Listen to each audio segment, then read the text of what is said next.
الرحمن الرحیم مرکز الحرمین الاسلامی ستیانہ روڈ فیصل آباد سے فتاوی آن لائن کے ساتھ آپ کا میزبان میاں طاہر حاضر خدمت ہے۔ یہ سوال و جواب کا سلسلہ روزانہ عصر تا مغرب آپ کی خدمت میں پیش کیا جاتا ہے۔ یہ پروگرام مختلف کیبل نیٹ ورک پر دکھایا جاتا ہے اور اس پروگرام کی ریکارڈڈ سی ڈی مرکز الحرمین الاسلامی سے دستیاب ہے۔ اگر آپ کو بھی کوئی دینی، معاشی، معاشرتی، کاروباری یا خاندانی مسئلہ درپیش ہو اور قرآن و سنت کی روشنی کے اندر آپ اس کا صحیح اور بروقت حل چاہتے ہوں تو ہمارا ٹول فری نمبر نوٹ کر لیجئے 08001177777۔ یاد رہے کہ یہ پروگرام روزانہ عصر تا مغرب پیش کیا جاتا ہے اور اس میں آپ کی طرف سے آنے والے سوالات اور براہ راست پوچھے گئے سوالات کے جوابات معروف مذہبی اسکالر، ممتاز عالم دین، محقق، مدبر حضرت مولانا محمد اسحاق خطیب کریمیہ مسجد جال والے مرحمت فرماتے ہیں۔ مولانا کا دیا ہوا سوال جواب اس کے متعلق اگر آپ کوئی مزید وضاحت چاہتے ہوں، کوئی دلیل دیکھنا چاہتے ہوں، مزید ملاقات سے تسلی حاصل کرنا چاہتے ہوں تو مولانا کی مسجد کریمیہ کے اندر ہر جمعۃ المبارک کے روز ایک علمی مجلس کا انعقاد ہوتا ہے۔ وہاں تشریف لائیے، جواب کے سلسلہ میں تسلی اور تشفی کیجیے، دلیل دیکھیے، مولانا سے براہ راست ملاقات کیجیے اور مزید رہنمائی حاصل کیجیے۔ یاد رہے کہ یہ پروگرام روزانہ عصر تا مغرب پیش کیا جاتا ہے اور ہمارا ٹول فری نمبر ہے 08001177777۔ مولانا ہمیں سب سے پہلا سوال موصول ہوا ہے کہ جب جنازہ گزر رہا ہو تو کھڑے ہو جانا چاہیے، لیکن اگر آپ سواری پر ہوں تو پھر اس حالت کے اندر بندہ کیا کردار ادا کر سکتا؟ بیٹھے ہوئے آدمی کے بارے میں تو آتا ہے پہلے کھڑے ہونے کا حکم تھا، بعد میں اتنی تاکید نہیں رہی، مگر اب بھی اس کی بات یا استحباب میں کوئی شبہ نہیں۔ اگر کھڑا ہو جائے کوئی آدمی تو اچھی بات ہے، بیٹھا بھی رہا تو گناہ نہیں۔ پہلے ذرا زیادہ تاکید تھی کہ جنازہ جائے تو اٹھ کھڑے ہوا کرا، وہ نہیں زور رہا اس مسئلہ پر، مگر اٹھ کھڑا ہو تو اس میں حرج کوئی نہیں کھڑا ہو سکتا۔ سواری والا بھی اس طرح کر سکتا کہ سواری ذرا روک لے، جنازہ گزر جانے دے۔ لوگ ایسا ہی کرتے ہیں، یہی احترام ہے جنازے کا، کرنا چاہیے۔ جزاک اللہ۔ السلام علیکم۔ السلام علیکم جی وعلیکم السلام، فرمائیے بھائی، مولانا تشریف فرما ہے۔ جناب وہ نا ساڈے ایک بچی ہے، انہوں طلاق ہوئی پچھلے مہینے 16 تاریخ نو۔ جی جی، ویسے وہ اپنے میاں کی شکل ویکھے 6 مہینے ہو گئے کہ اسی وہ نکاح کرنا چاہتے کہ وہ کی 90 دن پورے کریے یا جتنا مرضی کر سکتے ہیں؟ نہیں میرے بھائی، جب طلاق دی ہے نا اس آدمی نے، اس دن سے عدت شمار ہوگی نا، بے شک کتنی مدت ہوگی ان کو ایک دوسرے سے الگ ہوئے، اس کو نہیں دیکھا جائے گا۔ جس دن کوئی آدمی طلاق کہتا ہے یا لکھتا ہے نا، اس دن سے نئے سرے سے عدت شمار کرنی پڑتی ہے نا، پہلے جو عرصہ گزرا اس کو نہیں گنتی میں لاتے، اس لیے آپ عدت پوری کریں نا پھر ہی نکاح کریں۔ تو عدت سے 3 ماہ ہوتے ہیں؟ اگر بچی کو ایام آتے ہیں نا پھر تو صحیح ہے کہ 3 ماہواریاں آنی چاہیے، تھوڑے دنوں میں آ جائیں یا زیادہ دنوں میں آئیں۔ بعض بچیوں کے باقاعدہ بھی ہوتے ہیں نا، زیادہ عرصہ میں بھی 3 ماہواریاں پوری ہوتی ہیں۔ جن کو آ رہی ہیں نا ماہواریاں، ان کے لیے تو قرآن مجید نے 3 حیض ہی عدت قرار دیا۔ جو عمر زیادہ کی ہو جاتی ہیں ان کے لیے، یا جن کو آیا ہی نہیں حیض، وہ 3 مہینے بیان ہوئے۔ جی جی بھائی، کچھ اور پوچھیں گے آپ مولانا سے؟ نہیں بات کرتے ہیں۔ جزاکم اللہ جی۔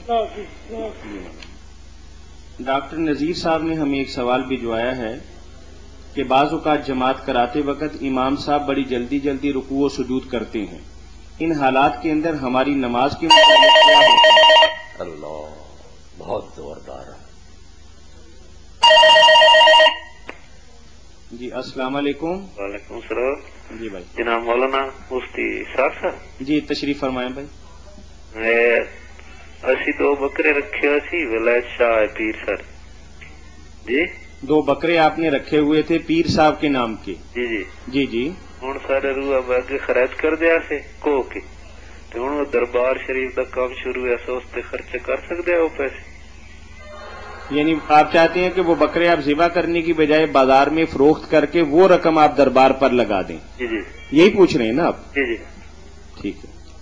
نہیں، وہ میرے بھائی بکرے ذبح کر کے نا اچھا ان کو مسکینوں کو کھلا دیں، جی بیچے نہ ان کو، جی بیچے نہ ان کو. جی جی جو نیت پہلے تھی نا کہ کھلانے ہیں غریبوں مسکینوں کو، وہی کرے گا. جی جی بالکل یہی. جی یعنی آپ وہ دونوں بکرے جو ہیں نا وہ اللہ کے راستے پہ قربان کر کے غریبوں اور مسکینوں کو کھلا دیں اور دربار کی اور طریقے سے کوئی خدمت کر لیں. اچھا جی بالکل. جی جی کچھ اور پوچھیں گے آپ؟ بس جزاکم اللہ. جی مولانا ہمیں سوال موصول ہوا ہے کہ نماز پڑھاتے وقت امام صاحب رکوع و سجود بڑی جلدی جلدی کرتے ہیں، تو ہم جو پیچھے رہ جانے والے ہیں ان کی نماز کے بارے میں کیا حکم ہے؟ پیچھے جو لوگ نماز پڑھتے ہیں نا ایسے تیز اماموں کے پیچھے، ان کو فکر مند نہیں ہونا چاہیے، ان کو پورا ثواب ہے. امام اگر کچھ نماز میں گڑبڑ کرے گا نا، صحیح نہیں پڑھائے گا تو اس کا بال اس کی گردن پر ہے. مقتدی جو ہے ان کا نماز بالکل مکمل ان کے لیے محفوظ ہے، کوئی خطرہ نہیں. رسول کریم علیہ الصلوۃ والسلام نے احادیث میں پیش گوئیاں فرمائی تھیں کہ ایسے امام پیدا ہوں گے جو بے وقت نماز پڑھیں گے، بہت لیٹ کر کے. کچھ ہوں گے جو کاٹ چھاٹ کر نماز پڑھیں گے. لوگوں نے پوچھا تو آپ نے فرمایا اگر شوق ہوگا اول وقت پڑھنے کا تو گھر میں پڑھ لینا، مگر پھر جماعت کے ساتھ بھی نماز جا کر پڑھنا، انتشار نہیں. اور یہ کاٹ چھاٹ والوں کو بھی کہا کہ آپ کو پورا ثواب ملے گا، گناہ ہونا امہ کو. یہ صاف کہہ دیا تو اسی وقت فکر مند نہیں ہونا چاہیے. جی السلام علیکم. وعلیکم السلام ورحمۃ اللہ وبرکاتہ. جی سر جی پوچھیے بھائی، کیا پوچھیں گے مولانا سے؟ ہیلو جی جی پوچھے نا، سوال کریں نا. سوال تھا جی کہ اعتکاف اکٹھے بیٹھ سکتے ہیں؟ یہ جیسے مسجد میں آج کل جو ہے نا وہ اجتماعی اعتکاف بیٹھ جاتے ہیں، یعنی ایک ہی حجرہ بنا کے 3-4 بندے بیٹھتے ہیں. اچھا، 4 کی ٹولیوں کو جی ایک ایک خیمہ نما جگہ کے اندر بٹھا دیتے ہیں. جی آیا ایسا کرنا درست ہے یا نہیں؟ یہی پوچھ رہے ہیں نا آپ؟ ہیں بھائی؟ جی تو کس جگہ ایسا آپ نے دیکھا ہے؟ جی ایسا کس جگہ پہ آپ نے دیکھا ہے کہ 4 بندے ایک ہی حجرہ نما جگہ کے اندر بٹھا دیے جاتے ہیں؟ یہ ہمارے گاؤں میں اسی طرح ہی ہے. ہلو جی جی ہمارے گاؤں میں اسی طرح ہے. آپ کا گاؤں ہے کہاں؟ چک نمبر 233 جی بی، تحصیل جڑاوالا، ڈسٹرکٹ فیصلہ آباد. جی بالکل ٹھیک ٹھیک. جی جواب دے رہے ہیں مولانا آپ کے. جواب دیتا ہوں میں. اعتکاف کے لیے ضروری چیز تو صرف یہ ہے کہ آدمی مسجد میں رہے. وہ بے شک نہ یہ خیمہ بنائے عام نوازیوں میں میرا جڑا رہے میرے بھائی، اعتکاف اس کا بھی درست ہے. اور اگر ایک ہی وہ حجرہ جو بنایا ہوا ہے اس میں کئی سارے اکٹھے ہو جائیں پھر بھی کوئی بات نہیں. بری بات یہ ہے کہ وہ باتوں میں لگے رہیں، گپیں ہانکتے رہیں، پھر تو بات کو ضائع کرنے والی بات ہے نا. اگر وہ اپنا اپنا کام کرتے ہیں تو بے شک ایک ہی خیمے میں لیٹے رہیں، کوئی بات نہیں. نہ بھی کپڑا جو ہے اس کا پردہ بنایا نا، مسجد میں بہت نیک لوگوں کا تو آتا کہ سرے سے وہ کوئی امتیاز ہی نہیں اپنے لیے پیدا کرتے تھے، پتہ ہی نہیں کسی کو چلتا تھا کہ یہ اعتکاف میں بیٹھے عام نوازیوں میں شامل رہتے. کوئی حرج نہیں اگر وہ ہے کہ جگہ اکٹھے بھی ہیں. یہ انہیں کہیں کہ گپے نہ مارنا اور نہ یہاں ہنسی مذاق کرنا، عبادت کرنا. جی جی ٹھیک ہے بھائی. ٹھیک ہے. جزاکم اللہ. السلام علیکم. جی وعلیکم السلام. جی مولانا ہمارے بھائی نے ایک سوال ہمیں بھجوایا ہے کہ آج کل بعض علاقوں میں اور بعض مساجد کے اندر ورد کیا جاتا ہے اور خاص کر اللہ کا ورد کروایا جاتا ہے تاکہ مشکلات اور پریشانیاں دور ہو جائیں. تو کیا ایسا کرنا قرآن و سنت کی روشنی میں درست ہے؟ کال لے لیتے ہیں. جی السلام علیکم. جی السلام علیکم. السلام علیکم. جی وعلیکم السلام. جی یہ آپ سے ایک سوال کرنا ہے. جی جی میں زرینا بول رہی ہوں شالیمار پارک سے. جی جی حیدر آباد سے. جی جی فرمائیے بہن. کچھ اپنی مراد پوری ہونے پر منت مانی ہوئی ہے کہ مختلف مزارات پہ جاؤں گی، کیا یہ جائز ہے؟ اس کی ذرا وضاحت کر دیں. دوسرا سوال میرا یہ ہے کہ مجھے بینک سے کچھ پرافٹ آتا ہے، میرے میاں کی ڈیتھ ہو چکی ہے، تو اس رقم سے میں کیا 11ویں شریف کا یا مولا مشکل کشا کا یا 5 دن پاک کا ختم نیاز دلا سکتی ہوں؟